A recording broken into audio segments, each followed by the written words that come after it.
Today we're going to discuss DC generators, and more specifically we're going to discuss using DC motors for DC generators. In Texas, for our wind turbine, we used one of the larger Amtech motors as a DC generator, and that worked out pretty well. For our hydro project, we're going to attempt using a treadmill motor, and more specifically we're using a Shinn Fu treadmill motor. It's rated at 130 volts at 4,500 RPMs. When you're looking for a DC motor to use as a generator, you want one that puts out a good voltage to RPM ratio. So the more voltage per RPM, usually the better, especially for wind, because you're really going to cap out around 500, 600 RPMs at like 25 mile-an-hour winds with your average blades. So you really want to keep that in mind when you're looking for a unit. That's why a standard car alternator would not be suitable.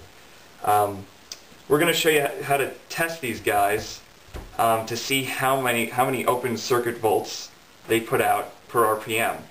For this test, we're just going to use a standard cordless drill. These guys are kind of handy because they're usually rated approximately at how many RPMs they turn at, full throttle, we'll call it.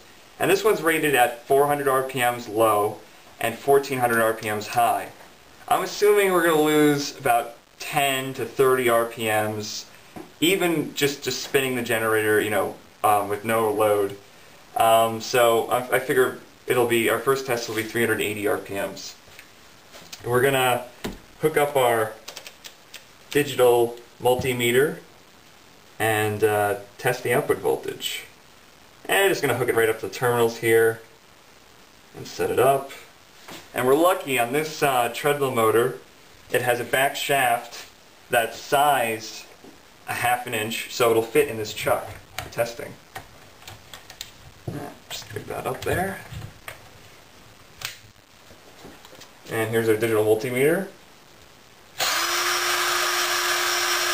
And we're getting about 10.9 at, I would assume, 380 RPMs.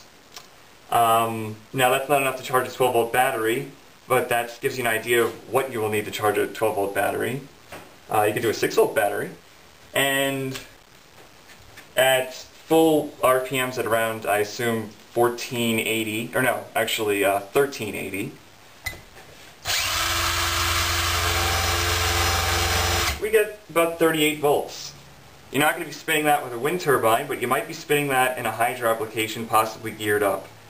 For our application, we are going to be doing hydro, and we actually have a Pelton turbine here,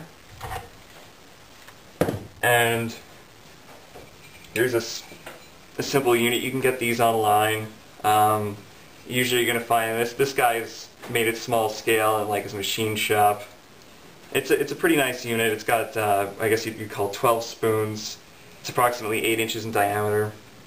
And I've already set up this treadmill motor with an arbor, so we'll bolt right on and spin up. We're gonna put this inside a case, and we're gonna show you that in another YouTube video. And we'll show you how many watts it produces, and the basic calculations that go into that. Thanks for watching.